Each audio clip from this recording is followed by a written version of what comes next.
La reflexión histórico-teológica ha permitido considerar conceptos fundamentales de la teología sacramental, que deben ser abordados para complementar una teología general de los sacramentos. Estos aspectos son la institución de los sacramentos por Cristo, el acontecimiento de la comunicación de la gracia por medio del signo sacramental, causalidad o eficacia sacramental, la doctrina del carácter sacramental. Para que un signo sea verdaderamente un sacramento, debe tener su origen y fundamento en el mismo Cristo. Sin embargo, entre los teólogos medievales se polariza esta aseveración y se cuestiona si los sacramentos fueron instituidos por Cristo como Dios o como hombre. Santo Tomás afirmará al respecto que Cristo instituyó los sacramentos en cuanto a Dios, causa principal de la gracia, y en cuanto a hombre, causa instrumental. Las interpretaciones teológicas medievales se pueden resumir en dos posturas. La institución inmediata, la cual afirma que Jesucristo instituyó los sacramentos de manera directa y sin ningún tipo de mediación, y la institución mediata, que considera la institución por Cristo de algunos sacramentos y otros a través de los apóstoles o la Iglesia. En cuanto a la primera afirmación, se encuentra subdividida en la institución in concreto, referida a que Jesucristo especificó la materia y forma de cada uno de los sacramentos.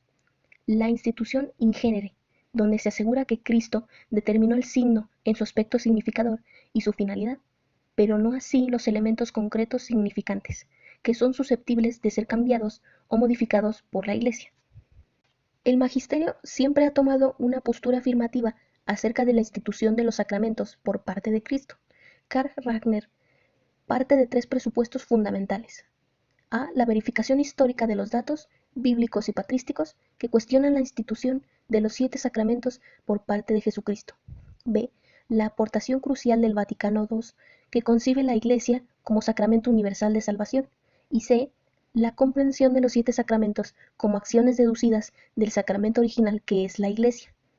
Desde estas claves propondrá que los 7 sacramentos fueron instituidos por Jesucristo en el momento de la institución de la Iglesia. Por su parte, Schillenbeck afirma que el hecho de que la Iglesia supuestamente lleve consigo la institución de los sacramentos de manera implícita no es suficiente. Chauvet es partidario de fundamentar la institución en el misterio pascual, distinguiendo entre lo instituido por Cristo y lo instituyente por la Iglesia. Aunque la sacramentología occidental ha sido poco neumatológica, no conviene olvidar la acción del Espíritu Santo en la institución de los sacramentos, hecho muy sensible para la tradición oriental. El Concilio de Trento reconoció la legítima potestad con que cuenta la Iglesia para cambiar o derogar lo que ella misma ha establecido. Un ejemplo de ello es la promulgación por parte del Papa Pablo VI de un nuevo ritual de la confirmación con una renovada fórmula de recepción del Espíritu Santo, unido al signo de la unción. El poder de la Iglesia sobre los sacramentos es un hecho indiscutible. La raíz de este poder reside en la misma naturaleza de los sacramentos. Sin embargo, cualquier modificación habría de hacerse de acuerdo a la mayor utilidad de los fieles y a la veneración de los sacramentos. Algunos autores se refieren a substancia del sacramento, signo y finalidad dada por el mismo Jesucristo y la substancia del rito sacramental bajo la competencia eclesial. Pero los límites no son fáciles de distinguir. La cuestión del septenario sacramental también implica dificultades. San Agustín llega a reconocer la existencia de más de 200. Pedro Damiano enumera 12 y el mismo San Bernardo llega hasta 10, incluyendo el lavatorio de los pies como San Ambrosio. Al número 7 se le ha aducido un argumento simbólico, cuyo significado se relaciona con la perfección, plenitud, universalidad, apertuario inacabamiento, diversidad y unidad. Otros autores mencionan el argumento escriturístico, ya que cada sacramento puede ser confirmado con textos neotestamentarios.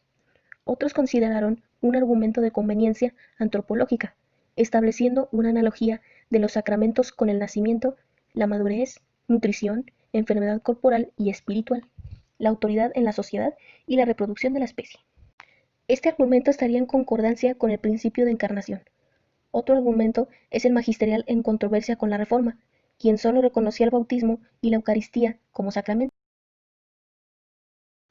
Ya San Agustín hablaba de la gracia en el sacramento como algo independiente de la dignidad del ministro. La primera escolástica trató de explicar la causalidad desde los sacramentos concebidos como recipientes de la gracia concedida por Dios, pero sin dar razones convincentes de su comunicación al hombre. Algunos teólogos trataron también de explicar la eficacia sacramental recurriendo a la causalidad moral. Para Ranner, la eficacia de los sacramentos estriba en su calidad de signos, y por ello puede hablar de una causalidad simbólica. Los sacramentos no son aislados, son sacramentos de la fe y sacramentos de la Iglesia, y solo dentro de esta fe eclesial adquieren su inteligibilidad y eficacia. La doctrina del carácter tiene su origen en San Agustín, en respuesta a la práctica bautismal seguida por los donatistas. La teología medieval, a partir del siglo XII, trató de definir el sentido, la naturaleza y las propiedades del carácter sacramental. Lutero no está de acuerdo con la idea de carácter por considerarlo una blasfemia contra su comprensión de la eficacia sacramental en virtud de la sola fe del creyente. El Papa Inocencio III se refería al carácter cuando se preguntaba por la falta de libertad a recibir el sacramento o su recepción mientras se dormía o se estaba privado de las facultades mentales. Pío XII, al abordar el sacerdocio como de los fieles, expuso la dimensión cultural y la dimensión eclesial del carácter, aspectos desarrollados plenamente en el Concilio Vaticano II.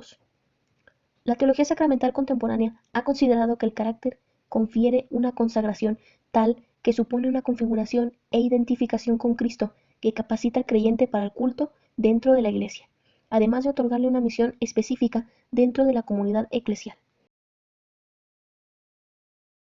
La iniciación cristiana es la inserción de un candidato en el misterio de Cristo, muerto y resucitado, y en la Iglesia por medio de la fe y de los sacramentos. Ha de entenderse como una institución catequita eclesial con entidad propia, heredada del catecumenado antiguo. Por medio del bautismo, el iniciado se introduce en el misterio de la salvación y se configura con Cristo crucificado y resucitado. Por la confirmación participa de la unción, con la que el Espíritu Santo consagró a Cristo en el bautismo. La Eucaristía es el banquete sacrificial de Cristo. El bautismo es el primer sacramento y el fundamento de toda la existencia cristiana. El bautismo se configura a sí mismo como un principio y un comienzo, llamado a ser profundizado durante toda la existencia. Por él somos liberados del pecado y regenerados como hijos de Dios. Nos insertamos en el misterio pascual, somos incorporados a la Iglesia y ecos partícipes de su misión.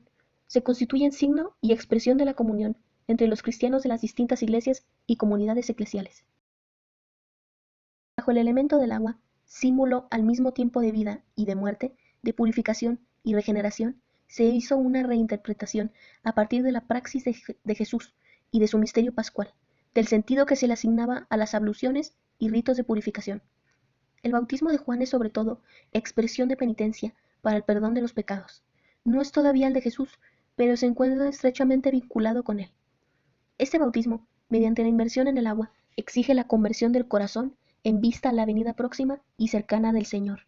El bautismo de Jesús es prototipo del bautismo cristiano fundamentado en la presencia del agua para el perdón de los pecados, cielos abiertos, dimensión escatológica, la proclamación de Jesús como Hijo de Dios, filiación adoptiva, la venida del Espíritu Santo, dimensión neumatológica, y la consagración mesiánica, inauguración de la misión. Después de su resurrección, Jesús confía a los apóstoles la misión de evangelizar, por lo que a ellos les compete el mandato de predicar y bautizar. El bautismo en San Pablo es considerado como un evento de fe caracterizado por tres elementos. 1. Pone en íntima relación con Cristo en virtud de una participación real en su muerte y en su resurrección. 2. El bautismo es el inicio y el don de una vida nueva en el Espíritu Santo. 3. Es un signo de pertenencia al cuerpo de Cristo, a la comunidad de los creyentes. El bautismo en el cuarto evangelio se concibe desde dos elementos teológicos: la relación estructural entre el bautismo y el acontecimiento pascual. El bautismo es necesario para todos los cristianos. El bautismo en el nombre de Jesús une a una persona y a su destino, asocia con su muerte y con su nueva vida, perdona los pecados, hace generarse una criatura nueva donde se inaugura la existencia vivida en el Espíritu Santo y se transmite el don de la vida eterna. Por el bautismo, los creyentes se incorporan al cuerpo de Cristo, comunidad eclesial visible y la comunidad salvífica invisible. Los testimonios principales de los primeros dos signos se refieren a la catequesis preparatoria y a la celebración del mismo. El Didache es presentado como un rito para integración a la Iglesia, es administrado con agua corriente y se puede realizar por inmersión y por infusión, virtiéndola 3 veces en la cabeza del bautizado en el nombre del Padre, del Hijo y del Espíritu Santo. La época patrística.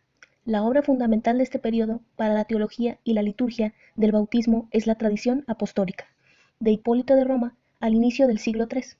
Se refiere en primer lugar a la preparación de los candidatos, en segundo lugar se describe la celebración misma del bautismo. Dicho bautismo se realiza por inmersión en el baptisterio. Se inicia la práctica del bautismo de los niños, fundamentada en la obra de San Agustín.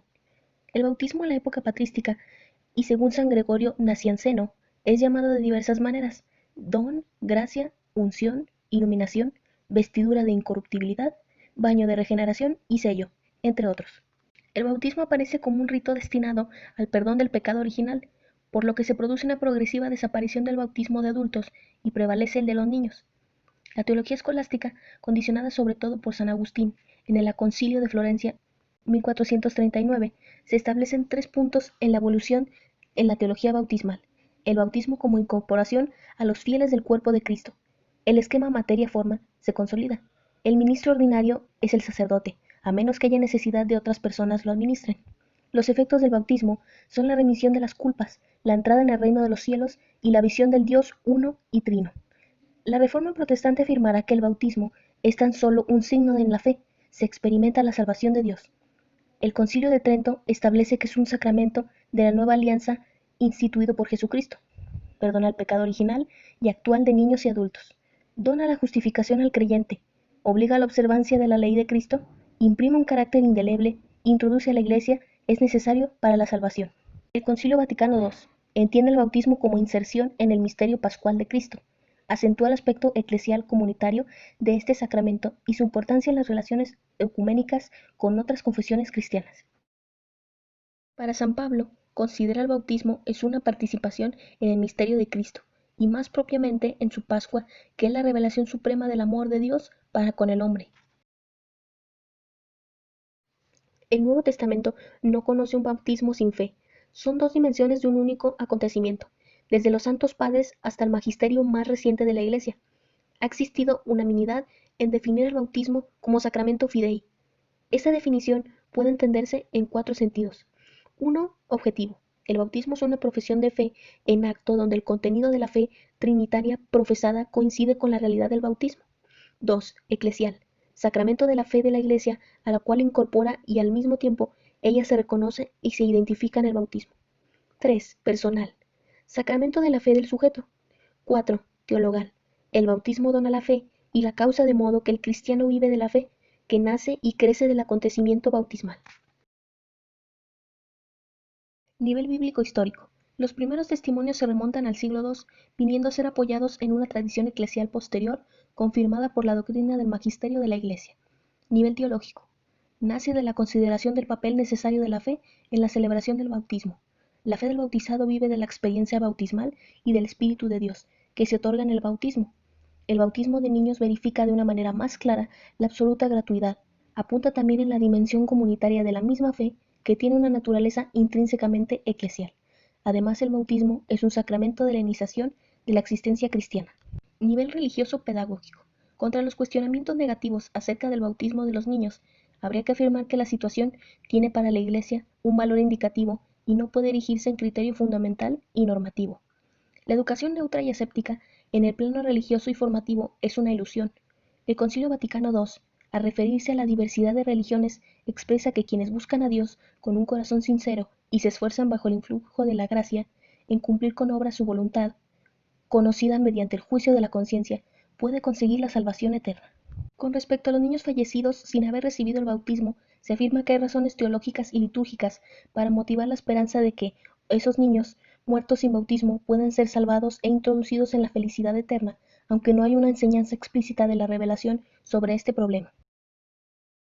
La confirmación es el sacramento de la recepción del Espíritu que capacita al creyente para el testimonio en la Iglesia y en el mundo. En cierto sentido, completa y perfecciona el sacramento del bautismo y dispone y prepara para la plena participación de la Eucaristía. De esta forma, se comprometen mucho más como auténticos testigos de Cristo, a edificar su cuerpo y a extender y defender la fe con sus palabras y sus obras.